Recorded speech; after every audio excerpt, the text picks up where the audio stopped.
N atau oogonium ini itu yang merupakan sel induk telur yang memiliki jumlah kromosom diploid 2N ini. Oogonium mengalami pembelahan meiosis sehingga menghasilkan oosit primer. Nah, fungsinya sebagai sel yang dapat membelah melalui tahapan meiosis. Lalu di sini ada oosit primer, itu yang melalui meiosis 1 itu oogonium yang sudah mengalami mitosis menjadi oosit primer. Oosit primer ini mulai mengalami pembelahan meiosis tetapi akan berhenti di tahap profase 1 sampai pubertas. Nah, ini meiosis 1 ini itu fungsinya saat pubertas itu oosit primer melanjutkan meiosis 1 dan menghasilkan 2 sel dengan jumlah kromosom haploid atau N ini, yaitu ini oosit sekunder dan badan polar primer. Ini badan polar primer dan ini oosit sekunder. Nah, yang pertama ini ada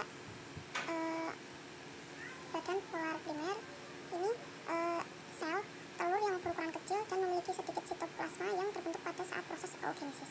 Nah, di badan polar ini ada terdapat ini tiga badan polar. Nah, badan polar ini itu berfungsi untuk apa sih? Untuk menggambarkan molekul yang memiliki distribusi muatan yang tidak merata, sehingga membentuk kutub positif dan negatif. Molekul polar cenderung larut dalam perkumpulan polar seperti air dan dapat berinteraksi dengan molekul lain. Lalu di sini ada oosit sekunder, itu pembelahan artinya ini pembelahan sel yang terjadi pada meiosis, di mana kromotid sel atau saudara dipisahkan menjadi 4 sel anak hiploidnya yang tadi. Nah, sini ada prootid. Nah, itu apa sih artinya? Merupakan sel berupa haploid yang dihasilkan oleh pembelahan meiosis dari oosit yang merupakan sel telur hampir matang. Lalu ini membelah lagi menjadi ovum, itu untuk menyimpan materi genetik wanita yang berperan dalam proses reproduksi. Ketika ovum dibuahi oleh sperma, proses ini menghasilkan zigot yang berkembang menjadi embrio yang akhirnya dapat tumbuh menjadi individu baru. Lalu di sini saya akan melanjutkan penjelasan tentang pembelahan sel dalam bentuk spermatogenesis. Nah, sama nih, ini ada mitosis, spermatosit primer, terus nanti ada kayak pembelahan meiosis 1, terus nanti menjadi spermatosit sekunder, terus ada pembelahan lagi meiosis, terus ini terbentuk 4 ini ya, terus langsung ini ada spermatozoa. Nah, di sini yang pertama ini ada spermatogenium. Itu artinya fungsinya memperbanyak diri dengan cara mitosis. Spermatogenium akan berkembang menjadi 2 spermatosit yang melanjutkan proses pembelahan untuk menghasilkan sperma. Ya. Nah, mitosis ini artinya untuk menghasilkan 2 sel anak yang identik dengan sel induk yang berperan dalam pertumbuhan, perbaikan, dan pemeliharaan janin tubuh. Nah, selanjutnya sini ada spermatosit primer, itu berfungsi untuk melanjutkan proses spermatogenesis dengan membelah secara meiosis menjadi spermatosit sekunder yang nantinya akan berkembang menjadi sperma matang. Lalu ini ada meiosis 1, itu berfungsi untuk mengurangi jumlah kromosom setengahnya menghasilkan 2 sel anak yang masing-masing memiliki setengah jumlah kromosom dari sel induk yang paling penting untuk reproduksi seksual. Nah, lalu di sini ada spermatosit sekunder.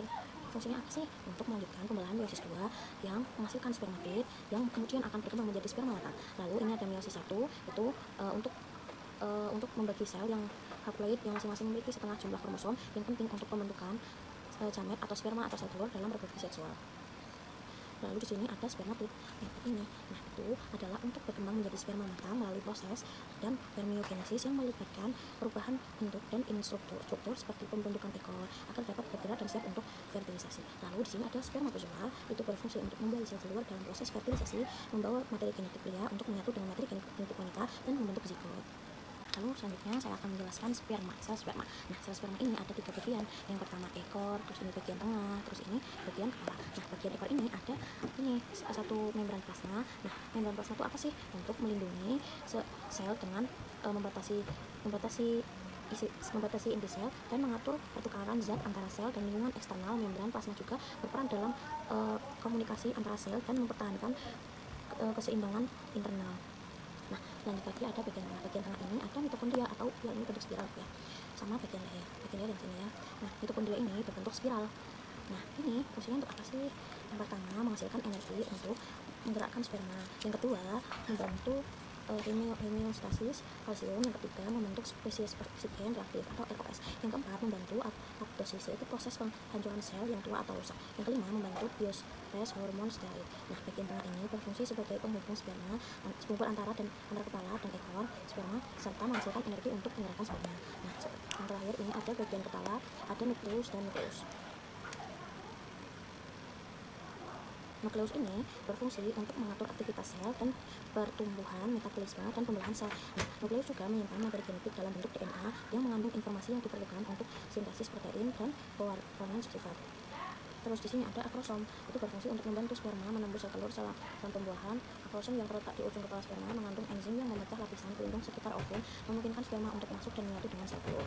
Selanjutnya ini ada ovum yang ada beberapa bagian. Yang pertama ini ada sitoplasma. Sitoplasma ini berfungsi untuk sebagai tempat berlangsungnya reaksi kimia dan proses-proses seluler serta mendukung struktur stabilitas sel. Lalu di sini ada corona radiata yang berfungsi, corona radiata yang ini berat-berat ini itu berfungsi untuk melindungi oosit atau sel telur dan sinyal yang diperlukan selama pembuahan. Lapisan sel-sel ini juga membentuk dalam proses pematangan oosit, memfasilitasi interaksi dengan sperma saat pembuahan. Lalu di sini ada perivitellin space. Nah, ini sebagai ruang antara ini sebagai ruang antara membran oosit dan zona pelosida yang memungkinkan interaksi sperma dengan oosit serta membantu mencegah polisermi. Lalu di sini ada follicle sel ini untuk mendukung dan memberi nutrisi pada oosit sel telur selama proses pematangan serta memproduksi hormon estrogen yang penting dalam siklus menstruasi dan ovulasi. Lalu di sini ada plasma membrane. Ini berfungsi untuk melindungi oosit atau sel telur dan mengatur interaksi antara oosit dan sperma selama pembuahan. Nah, membran ini juga berperan dalam mencegah polisermi.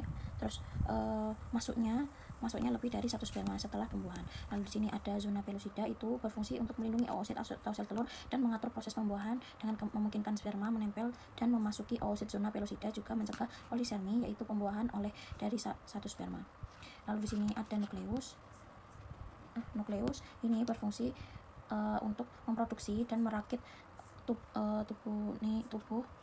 suhu ribosom. Nukleus berperan dalam sintesis RNA ribosom atau rRNA yang dapat dilakukan untuk pembentukan ribosom yang kemudian berfungsi dalam sintesis protein simuel.